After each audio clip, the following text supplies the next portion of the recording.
Pemirsa apa kabar? Saya Santina membawakan Warta Berita PTS tanggal 4 Februari.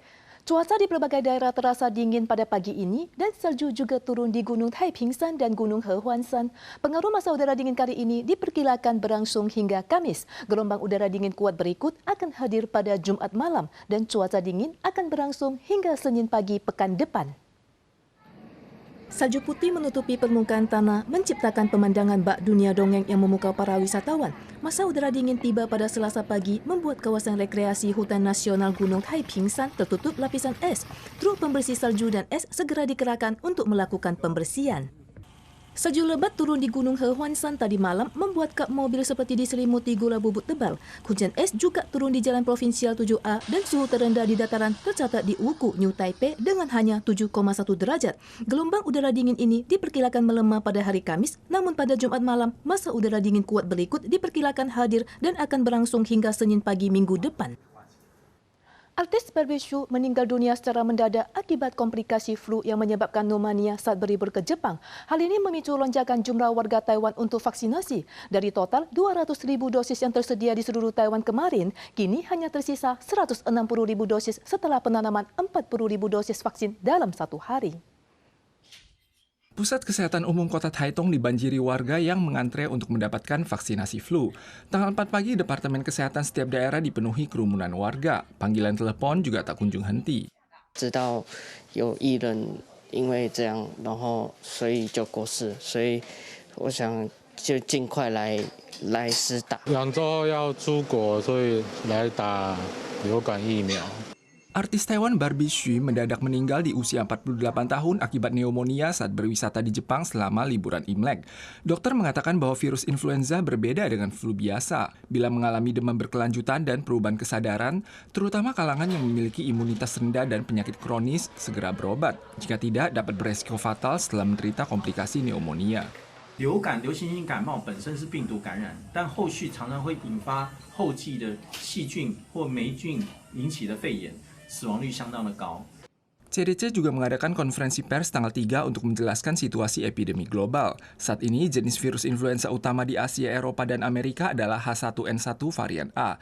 Di antaranya Hong Kong, Eropa, Amerika, dan Kanada menunjukkan tren peningkatan epidemi. Warga yang berwisata ke luar negeri diingatkan segera menerima vaksinasi flu. CDC memperkirakan pasien yang berobat akibat gejala menyerupai flu di Taiwan akan meningkat pada minggu ini. Saat ini vaksin gratis hanya tersisa 160.000 dosis. Tanggal 3 saja sudah disuntikkan 40.000 dosis. Dokter mengimbau agar warga jangan panik dan segera berobat bila muncul gejala.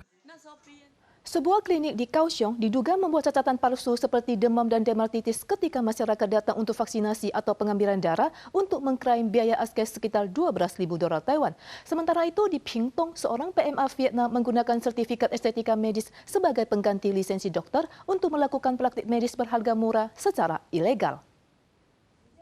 Seorang PMA Vietnam memasang iklan estetika medis di medsos, menekankan bahwa harga produk terkait hanya separuh dari harga pasar, menarik rekan setanah air untuk melakukan operasi hidung atau kelopak mata. Praktek gelap ini akhirnya terbongkar oleh Satgas.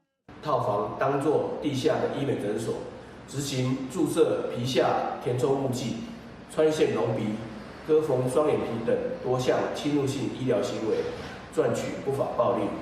Tersangka menggunakan sebuah apartemen di Pingtung sebagai klinik kecantikan medis. Ia menggunakan sejumlah sertifikat wisuda estetika medis sebagai sertifikat praktek medis untuk menarik rekan senegara lewat internet. Petugas menyita peralatan medis senilai ratusan ribu dolar Taiwan. Oknum akan didakwa sesuai UU Kedokteran.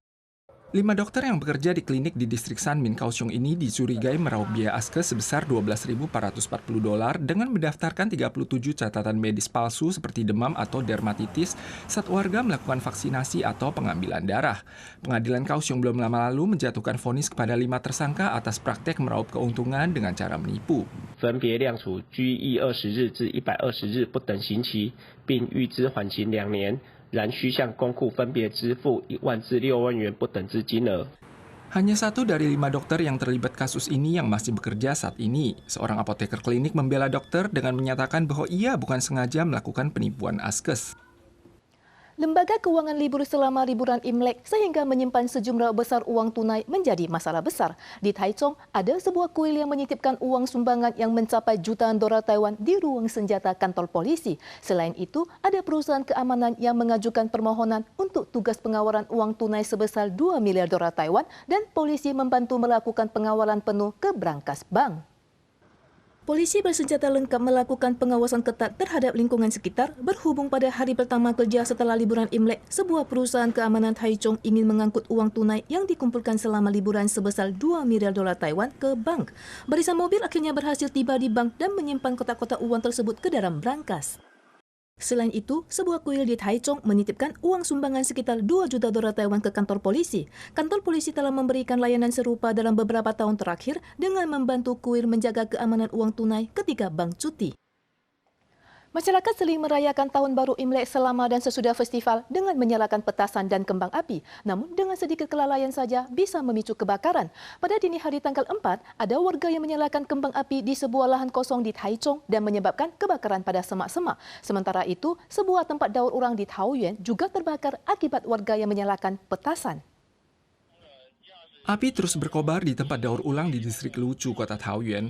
Pada malam hari pertama Tahun Baru Imlek, warga menyalakan petasan memicu kebakaran pada barang daur ulang di lokasi tersebut. Menurut statistik Departemen Pemadam Kebakaran, insiden kebakaran akibat petasan dan kembang api di Taoyuan selama liburan Imlek mencapai 19 kasus. Sambil merekam petugas damkar menerobos tumpukan rumput liar untuk memadamkan api di tengah angin kencang, warga di distrik Nantun, kota Taichung mengkritik ada oknum yang menyalakan kembang api dan menyebabkan kebakaran. Untungnya, kebakaran dapat segera dipadamkan pada tanggal 4 dini hari. Pada malam Imlek, ada warga menyalakan kembang api di area terbuka di distrik Situn, kota Taichung yang memicu kebakaran rumput liar. Walau tidak memakan korban jiwa, lahan kosong lokasi kedua insiden tersebut dekat dengan permukiman warga dan rumah sakit. Polisi telah melancarkan investigasi. 无正当理由于公共场所房屋近旁焚火而有危害安全之余，恐触犯社会秩序违法。 Biro Pemadam Kebakaran menekankan, sesuai peraturan terkait kota Taichung, penerbangan atau penyalaan kembang api dilarang dari pukul 12 malam hingga 6 pagi. Jika terbukti, pelaku akan didenda 30.000 hingga 150.000 dolar Taiwan. Para pemirsa sekalian, sekian Warta Berita PTS. Selanjutnya mari kita saksikan tari topeng di Mali. Kita soal lagi di lain kesempatan, tentu saja dalam waktu dan acara yang sama. Sampai jumpa.